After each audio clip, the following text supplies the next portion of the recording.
Alright, just at anchor here on a beautiful August day on the Columbia River, and the wind's blowing real nice speed for sailing. I don't know, 10-ish knots, 12-ish.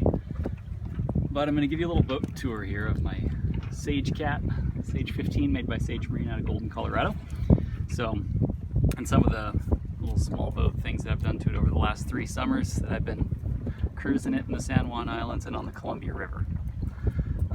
So yeah, first off, I'm very opposed to putting holes in my boat unless I absolutely have to. So most of the things that I've done, modifications that I've made, are without drilling any holes in the boat. So for nav lights, use these little portable battery powered ones by NaviSafe. This is my stern light, and it'll run for about 50 hours on low. And to attach it to the boat, instead of drilling into the boat, I just put some adhesive Velcro around the base of this pole, and then used electrical tape to really attach it to that. It stayed there. The bottom part of the mount has stayed there ever since I got the boat in 2017, and it's served me well. It's been perfect. This little 2.3 Honda works great, holds about 1/3 of a gallon of gas, and it'll run on that at whole speed, about 4.5 knots for at least an hour and a half. So get a lot of range out of that. The only downside to it is it's air cooled, so it is noisy. It sounds like you're sitting next to a lawnmower, so that's not much fun. Tiller extension is great on this boat. It came on here from the factory like that, and the tiller clutch as well is fantastic. Just click it up, tiller's free, click it down and it locks wherever it's at, so that's wonderful. On small boats, weight placement is really important, so it's nice to be able to use that tiller extension to sit way forward up here in the corner of the cockpit, especially in light air, to get the stern out of the water, and so you're most efficient. And like all small boats especially, you got to be really careful of weight that you put in the boat. You want to keep these things as light as possible for sailing performance.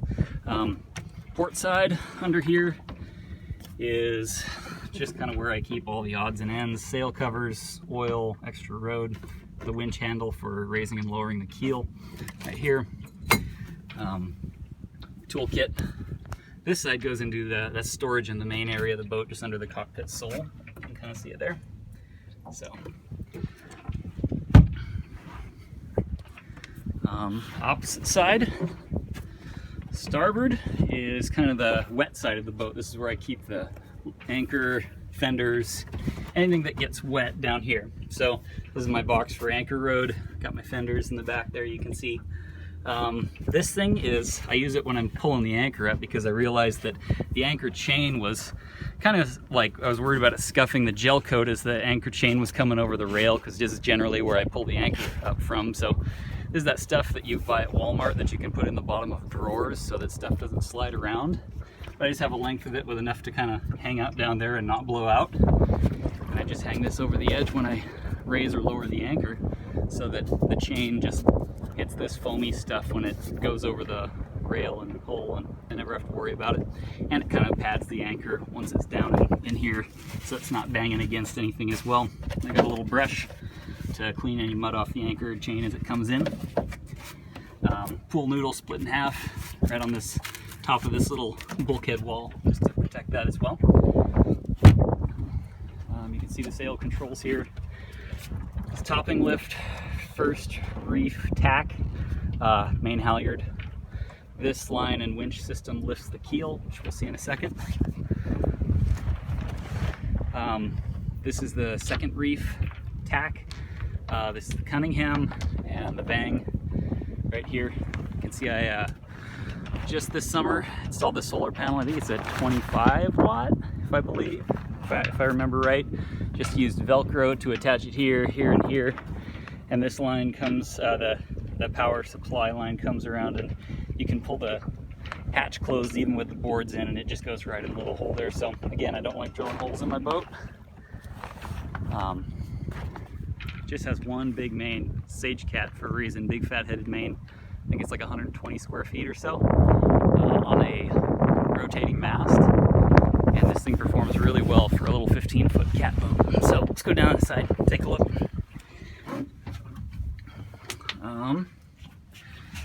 Has just 2 seats down here.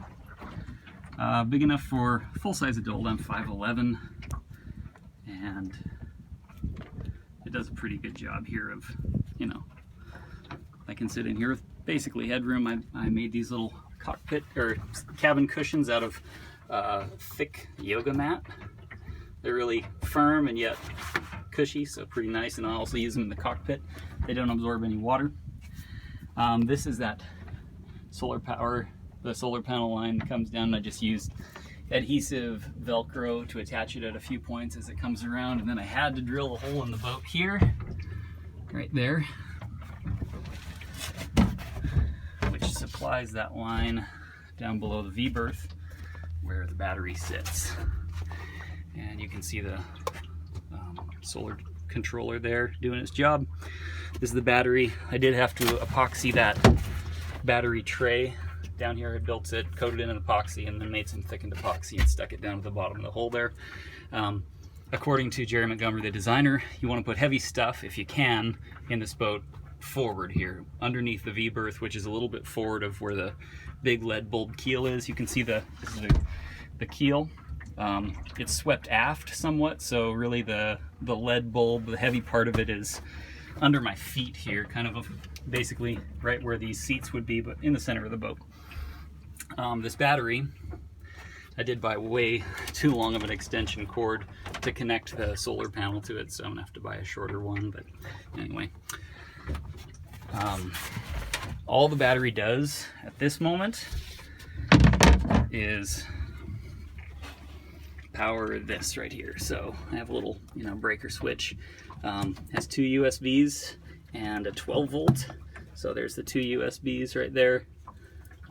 This is a little 12 volt, you know, cigarette lighter insert like you'd have on a car. So you can power most anything you want. For batteries, I have a little rechargeable thing that will recharge rechargeable batteries. It'll plug in here, so I can recharge AA's and AAA's through that. Most everything that I use for that runs on electronics can be powered with a USB, you know, headlamp. Obviously cell phones, iPads, GPS, navigation stuff. So most of that goes on there.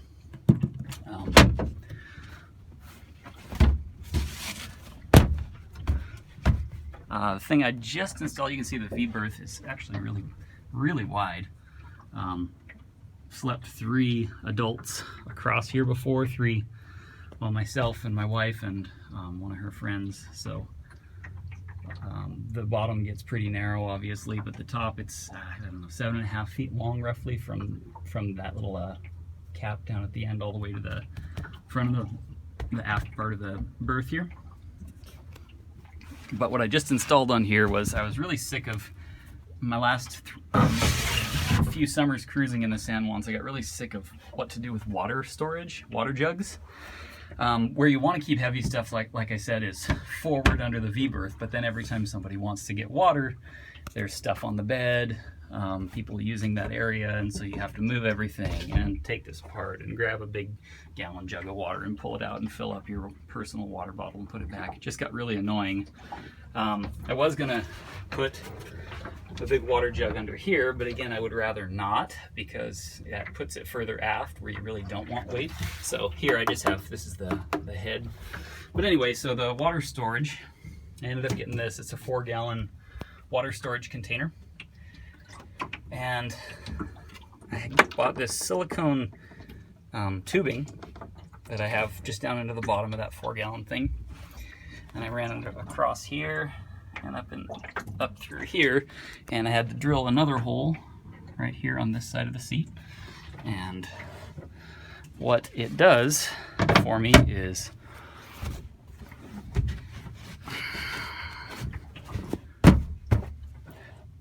allows me to do this. So just to keep this right behind here, this is kind of a temporary pouch for now. I'll probably put it in a different sort of pouch, but maybe a tab of Velcro just that I have right there that I can just tack this on here, so in rough seas it doesn't fall. But anyway, what this thing is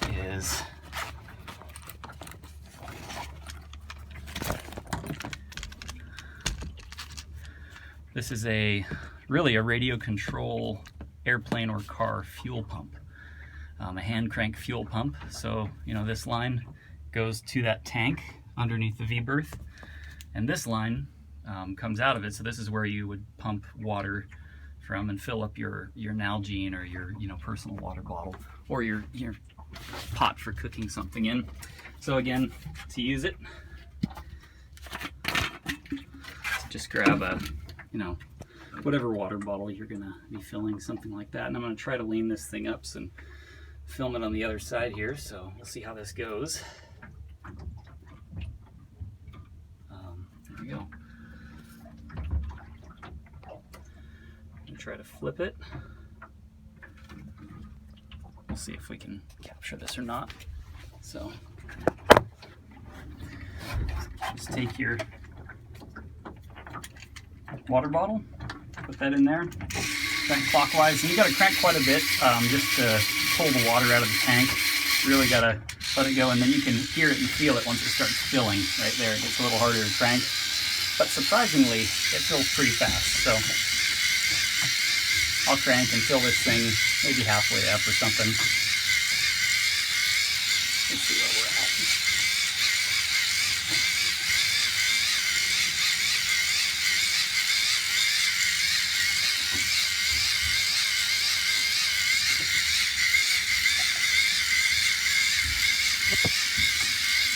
All right, that's a little over halfway full.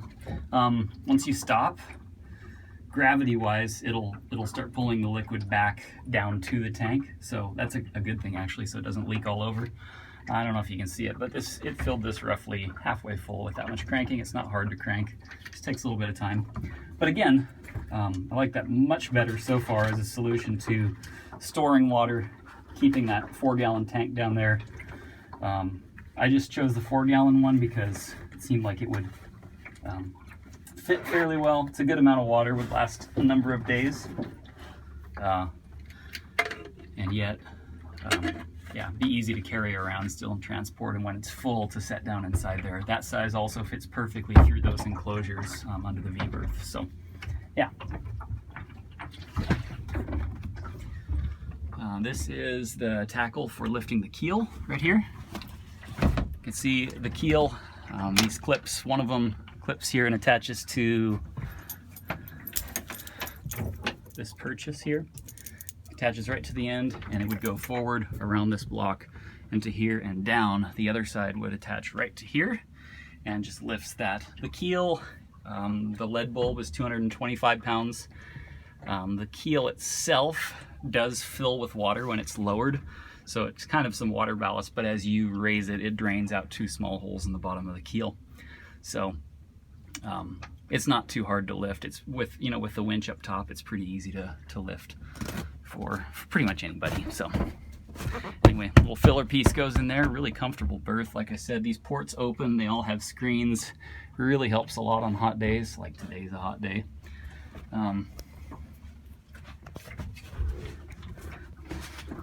Like I said, this is what I've used for toilet for the most part. Kind of a hard bucket to find, actually. I had to special order this from someplace on Amazon because I wanted something that was as big around, like had the same diameter or circumference or whatever on top as a 5-gallon bucket, but a 5-gallon bucket is too tall to fit under here. So I think this is like a 3 or 3.5 gallon bucket or something. Fits under there nice, still nice and sturdy. And I use wag bags for solid waste, and for just peeing. Honestly, I just pee in there. And to get rid of pee in a crowded anchorage, I just have a little funnel with a little piece of tubing that I just stick through the one of the cockpit drains there. So after I pee, I can just be sitting in the cockpit and pour my pee in that funnel, and it drains out the cockpit drain, and nobody's any the wiser. I know, probably against the law, but it's just pee. Come on, man. So anyway, this padding, this is a really cheap padding mat that I had down here that I cut. I have a really, really large anchor that I bought when I got this boat. It's too large. It's a 13-pound Mantis. and it doesn't fit into the back wet storage area behind that bulkhead, but it does fit right here. And so, you know, I just put it down through that cockpit hatch and set it on here, so that way it has something soft to sit on, doesn't bang around. It's been really effective. Gives me peace of mind having it, but really it's way overkill for a boat this size and weight. This boat, all up weight, is about 750 to 800 pounds when it's rigged and ready to go. That's without any extra stuff in it, of course. But yeah, so that 13-pound Mantis is way too much. So anyway, it's a cozy little boat. It's pretty small, but it served my needs really well. And honestly, I've owned bigger boats. I had a Cape Dory 25D and a Compact 23 before, and I just use this one way more. It's fun to sail, it's responsive, it's fast, so much easier to put on the trailer and step and unstep the mast. And the smaller your boat is, the easier it is to use. The more you use it, the more you travel with it. So forward, I have another one of those little Navi-safe lights. That one's a tricolor. You know, it's got port and starboard, red and green, and the white rear facing. I have it set off to the side just a bit because when I drop the mast, it has to sit, the mast sits really low just over the top of that rail and mount on the trailer. So that's why the Navi-safe is just off to the side, but it's adjustable, so it's still, the red and green still are facing, you know, straight forward, so they are 90 degrees to the right, whatever. The mast pivots on this tabernacle. Reasons for that are multiple. One is so that you can tip it on those two pivot pins there, on the aft pivot pin, to lower it, and that allows it to clear the cabin top, but also makes the mast 19 feet long so that the boat and trailer can fit in a 20-foot garage. So anyway, that's a nice bonus there. Standard 20-foot garage this boat will go in. It's 7-ish feet tall when it's sitting on the trailer, all ready to tow. It just has, you know, the two shrouds and the forestay. There is no backstay on this boat at all. Easy to rig, quick to rig. Really, in truth, it takes me probably 30-35 minutes from when I pull up into a parking lot until I'm ready to back it into the water. That's not too bad. So, yeah, sailing little boat. I sure like it. And yeah, hope you enjoyed the video and got some ideas. That's one thing I love, is getting ideas from other people's videos about solutions to small boat problems and things. So anyway, hope you have a good day.